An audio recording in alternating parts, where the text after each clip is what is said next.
નમસ્કાર કલમ યુદ્ધ સમાચારની સાથે હું છું આપની સાથે પાયલ બાંભણિયા। તો જોઈએ આજના મહત્વના સમાચારમાં। માંડવી ગોપાલનગર ખાતે આવેલ સ્વામિનારાયણ મંદિર ખાતે ત્રિવેણી મહોત્સવનું સમાપન કરાયું।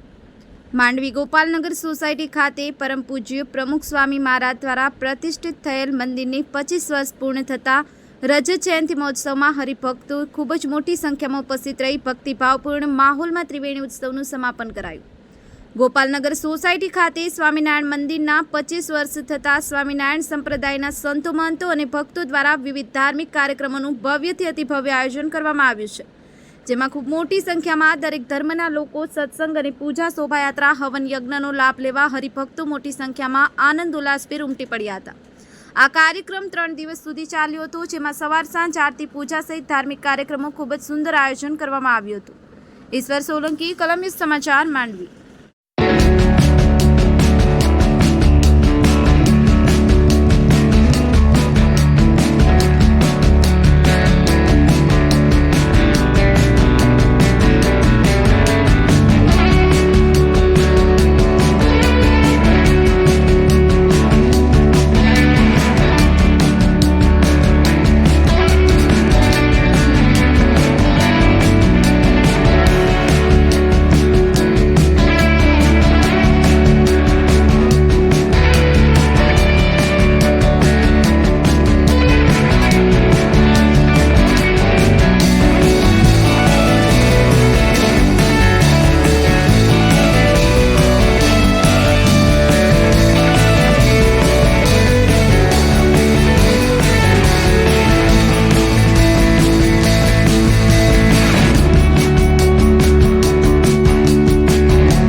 साधु भगवत सेवादास, गुरु प्रमुख स्वामी महाराज, वर्तमान गुरु परम पूज्य महंत स्वामी महाराज, BAPS स्वामीनारायण मंदिर सांकरी बारडोली।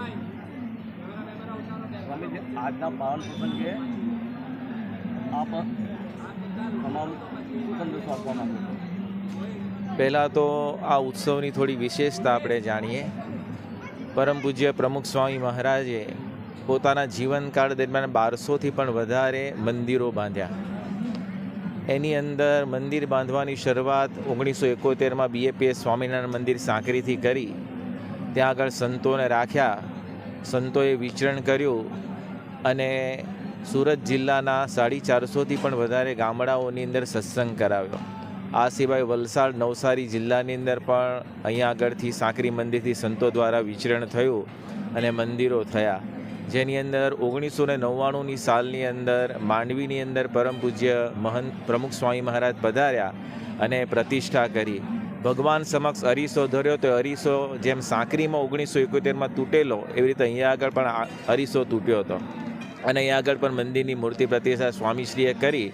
ત્યાર પછી આજુબાજુના ગામડાઓની અંદર પણ 22 જેટલા મંદિરો આ માંડવી તાલુકાની અંદર પણ થયા। આ 1999માં મંદિર થયું। આજે 2024ની સાલ છે, તો આ મંદિરને 25 વર્ષ પૂર્ણ થાય છે। એટલે માંડવીના હરિભક્તોએ નક્કી કર્યું કે આપણે આ મંદિરનો રજત જયંતિ મહોત્સવ ઉજવવો અને અહીંયા આગળ 3 દિવસના ઉત્સવનું આયોજન થયું, જેની અંદર રામચરિત માનસ આધારિત પારાયણની પણ શરૂઆત 2 દિવસ પૂર્વે થઈ। આજે એની પૂર્ણાહુતિ છે।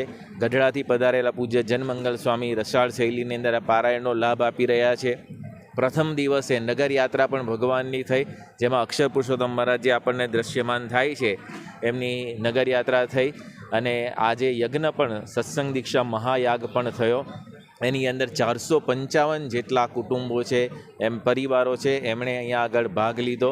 અત્યારે પારાયણની પૂર્ણાહુતિ પ્રસંગે ઠાકોરજીની રજત તુલાનો પણ હરિભક્તોએ ચાંદી સમર્પણ કર્યું છે ગામડે ગામડે, એનો પણ લાભ પ્રાપ્ત થવાનો છે।